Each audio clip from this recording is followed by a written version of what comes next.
This is the Hyundai Tucson. It's a family SUV that majors on interior space and value for money. And in this review, we'll tell you everything you need to know about it, including whether it should be on your radar if you're looking for a high-rise family hauler.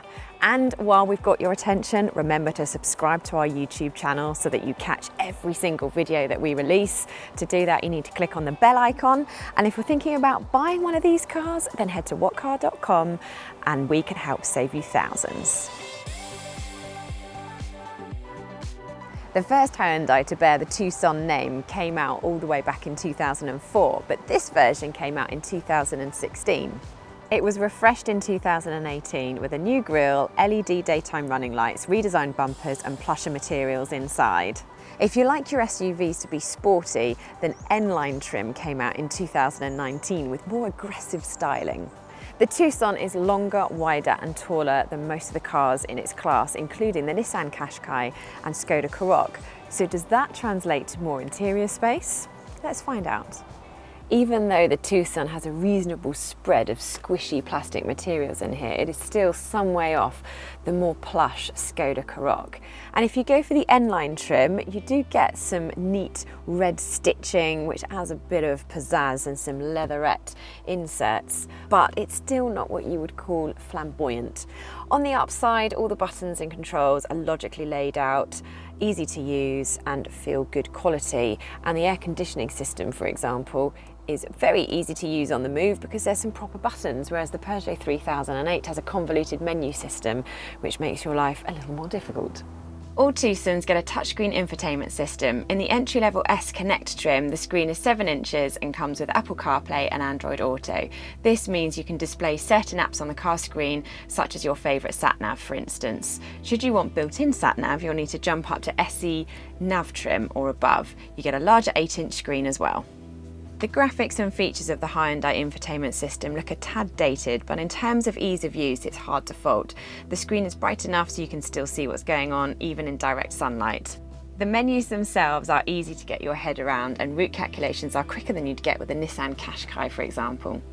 It's easy to get comfortable behind the wheel thanks to plenty of adjustment in the seat. You can go forwards a little bit more, even too much for me.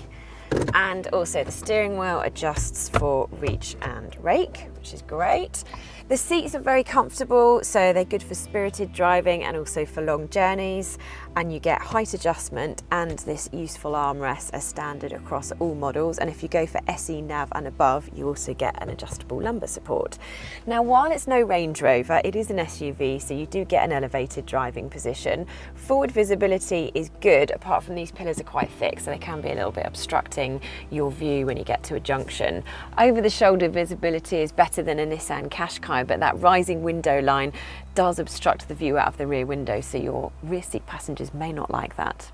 A reversing camera is standard on all models. Mid-range models get rear parking sensors, whereas top spec Tucsons get front parking sensors too. If that doesn't sound like enough, top premium SE trim gets a surround view camera system. Space up front is plentiful, there's room to stretch your legs out, and the high roof means that you'll have plenty of headroom as well. In terms of storage, we've got a decent sized door bin and 2 cup holders here, little storage there, and underneath the armrest we have a tray here and somewhere for your mobile phone, plus some other bits and pieces, and a cooled decent sized glove box. And the good news continues in the back, where there is plenty of leg and headroom, even if you're tall and sitting behind a tall driver.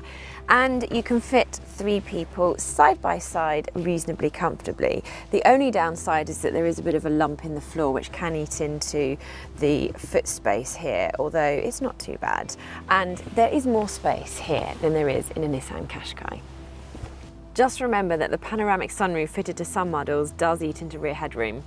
All Tucson models come with reclining rear seats, which isn't unique in class, but should help those in the back get more comfortable or even have a snooze on long journeys. The seats split and fold in a 60/40 configuration, which isn't as versatile as some rivals. The best of the bunch has to be the Skoda Karoq with its Vario Flex seats that slide back and forth, recline and fold with a 40-20-40 split and can even be removed entirely.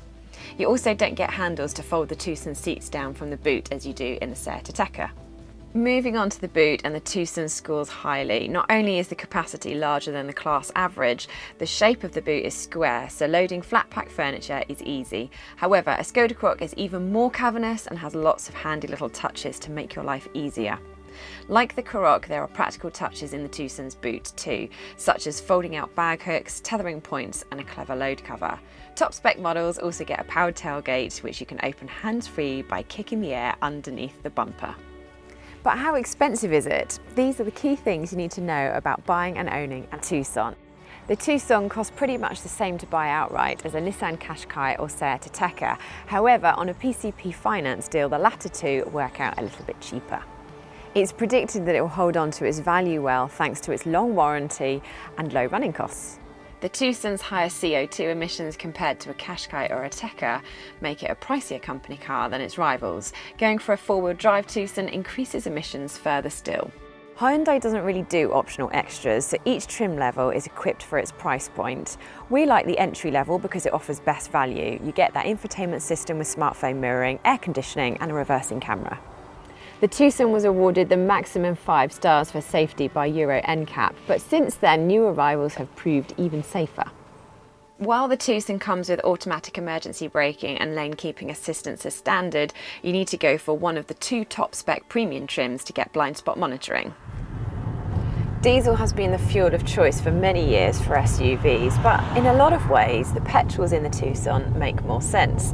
That said, avoid the entry-level 1.6 petrol because it has to be worked really hard when you've got a full car of people and their luggage. And this makes it less fuel efficient than you might think. The 1.6 litre turbo is far easier to live with because it pulls strongly from just about any speed, yet running costs are still on the sensible side.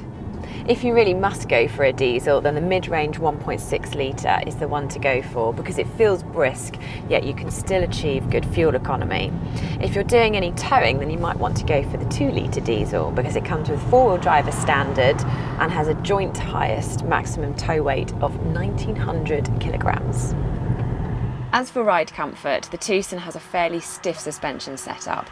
This is done to sharpen the handling and prevent any wallowing over dips and crests. This does help the Tucson to feel planted on the road, but it also means there are more comfortable options. A Skoda Karoq is more cosseting. The stiffer suspension does a good job of keeping body lean in check. It certainly rolls less than a Nissan Qashqai. There's good grip available in most situations, including poor weather, but it's not an SUV that you're going to relish driving quickly. If you want something with sporty handling, then an Ateca is a better one to go for. The Tucson is a fairly quiet motorway cruiser with the petrol engines just a small hum in the background. The diesels are noisier, they have a bit of clatter and gruffness on acceleration, but overall it's pretty good. Wind noise is kept to a minimum, which is very impressive for an SUV, while road noise gets progressively worse every time you go up a wheel size. So while it's not bad, a Skoda Karoq is better still. So there you have it. The Hyundai Tucson has a roomy interior, large boot, and an impressive, if not class-leading, 5-year-long warranty. Although it's a doddle to drive, the Ateca handles better and a Skoda Karoq is more comfortable and refined. And remember, if you're looking at one of the high-spec versions, there is the plush and comfortable Volvo XC40. And now, if you're interested in buying one of these cars or one of its competitors, head to whatcar.com. We can help save you thousands from our trusted dealer network. And remember to subscribe to our YouTube channel and click on the bell icon so that you catch all of our videos the second we upload them.